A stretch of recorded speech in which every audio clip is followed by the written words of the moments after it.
Welcome to First and 10 with Rams football coach Joe Prud'homme. I'm Jimmy the St. Christopher.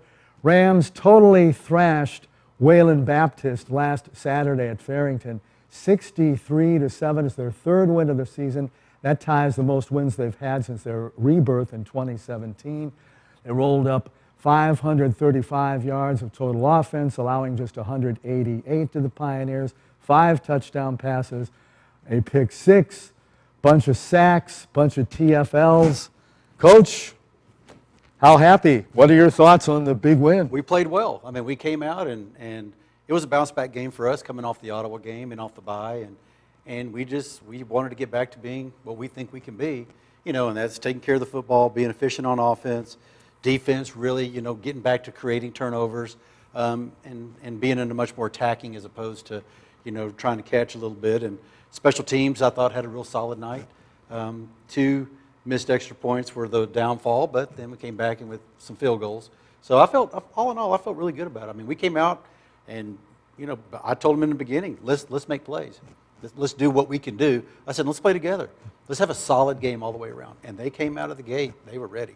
They were ready. It was 26-0 at the end of the first period, 54-0 at the end of the first half. Brendan Snow and I were saying, well, maybe 100 burger, you got 54 burger. How does it feel to have those big leads at the end of one quarter in the first half? That's the first time I've ever had it, so I've never had a lead that big. But all in all, it was really, really good. It was kind of shocking, really, that it was one of those days when everything's going right for you, goes right, and when things are going poorly for the other team, they go poorly. And I think that's kind of was a combination of those two things. And our guys just exploded for points and big plays, and it was fun. It was great to be in that position. Dalton Dale, 15 out of 20 for 297 yards, 5 TDs, plus he had 4 carries for 60 yards. How much has your quarterback improved? He's gotten a lot better. Dalton is growing up. He's maturing right now, starting to see some, growth. He's calm. He's making plays. The game looks to be a little slower for him. The receivers are wide open. He's hitting them. Their chemistry is going to keep getting better. And what people don't understand is this is just the 4th game of a new offense. And when you have the 4th game of a new offense and you're still evolving as a team, some people will say, well, you should be doing this and maybe that. Well, maybe, but we're putting a lot of points on the board, putting a lot of yards up. And defense is the same way. We're evolving. People start to play to their strengths. You're able to accentuate things. You're able to, put in some different twists here and there and wrinkles that you just have to know that they can do it, and then they start performing and proving it, well, then it continues to evolve and grow. And he has some nice tight passes, more velo this year, 15 out of 20, as we said, 60 yards on the ground. How much does his running ability help the offense? Oh, it helps a lot. I mean, anytime you have to defend 11 as opposed to 10, it makes it totally different. And the fact that he could pull it down and really make something out of nothing, that's hard on defenses. I mean, you do everything right, you got him in the pocket, and then he springs, everybody's covered, and you don't see him, you don't have somebody on him. He breaks for the first down or whatever it is, and no, it's a great element to have. When was the last time you had 0 turnovers? First game, wasn't it? Arizona Christian. We didn't have any turnovers. I think at OPSU we didn't turn the ball over. Really, just turned them over in one game, and we lost the game. So that kind of, tells you a little something there. We may have had one. We did turn the ball against OPSU, but that's one of the things we preach is ball security and takeaways for the defense. I mean, that's how you win games. And as we said, the D allowed 188 total yards. Was there any disappointments about not getting a shutout? We were going, because they scored late, we were going, let's whitewash them, toss us a shutout. Yeah, of course there's. I mean, the defense, they really wanted the shutout. And we all want the shutout. But Wayland Baptist put together a really nice drive, drove down, they found some holes and made some plays, and they put one on the board. And all the credits to them on that drive. They executed very, very well on that drive. And Adrian Johnson, big number 43, the defensive end, he had, 4 tackles, 3 TFLs, 1.5 sacks, and then Chance Carroll with a pick 6. Jamarian Reed had a pick as well. Mm-hmm. How do you see Adrian Johnson, and then veteran Chance Carroll? They're veterans, like you said, and when they come to work, they come to work. It's Adrian's been there, kind of done that. He's an explosive player, knows how to set up the moves, has a bunch of different moves to get to the quarterback, but he has such a high motor when he's playing. He's a good tackler. He has such a feel and a knack for the game. It's kind of the same thing for Chance. Chance is, he's a veteran, been there, started, since his freshman year, and he understands the defense, knows how to get people in position.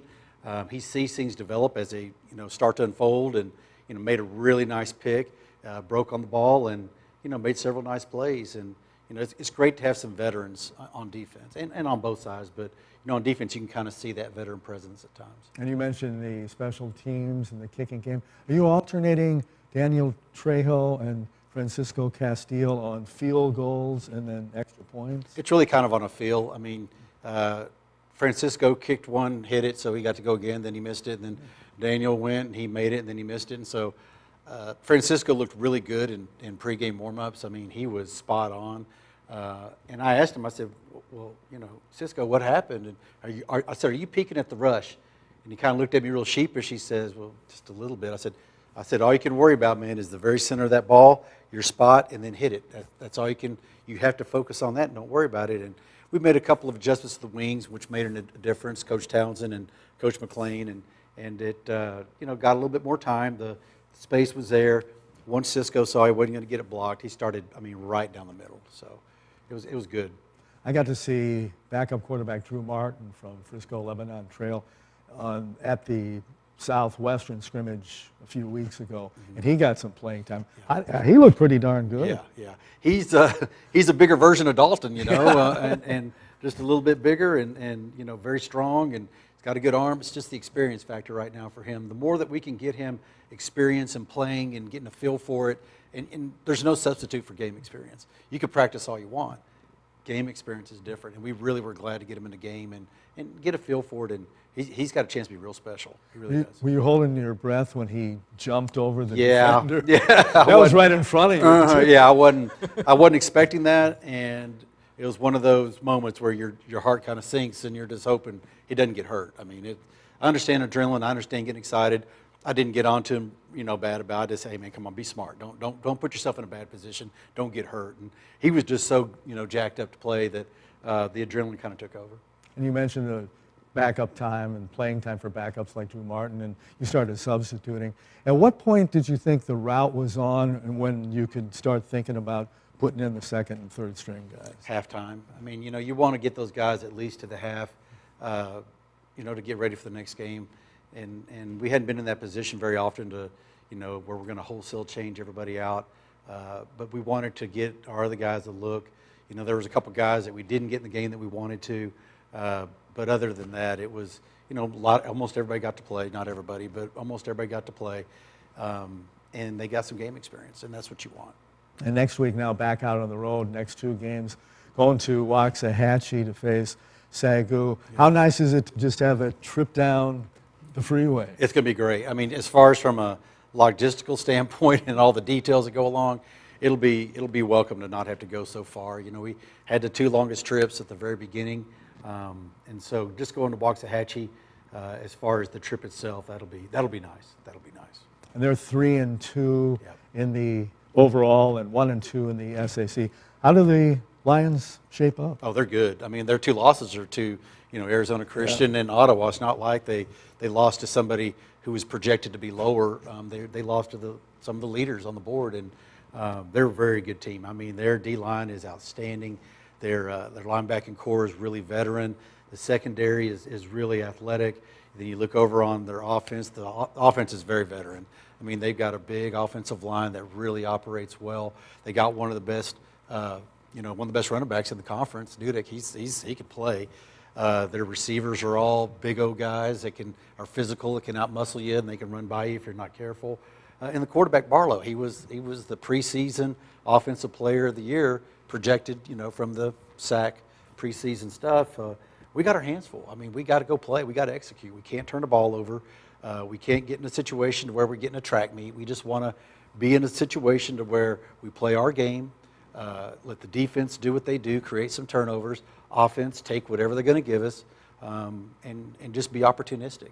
I mean, it's such a good ball club. And on defense, they have a couple of tough defensive linemen, Drake Rodriguez, Joseph Chavez, and linebacker Zach Nelson. So, Oh, yeah. pretty They can tough play. on D. Oh, they can play. Very physical. They don't stay block long. I mean, we watch teams play them, and they're on them for a second, and then boom, those guys are shedding, and they're off to the next thing. And we're just going to have to execute at a high level. We really do, and we got to pull together and play for each other. Coach, you're back out on the road again for the next 2 weeks, as we said, returning home on the 23rd. So go get those Lions on Saturday. We're going to do everything we can. Play our tails off. That's all we can do. Brendan Snow, myself, and Jeremy Knorr, our producer, won't have the game. We'll be back in a couple of weeks for the next home game, but you can check it out on ramsports.net. 2 o'clock Saturday at Lumpkin Stadium down in Waxahachie. It should be a good one. SAGU Lions hosting the Texas Wesleyan Rams. For Coach Joe Prud'homme, for Ricky Dotson, for Kenneth Flowers, our producer, for Ryan Keating and his staff, Jimmy the St. Christopher saying so long. We'll see you later on 1st and 10.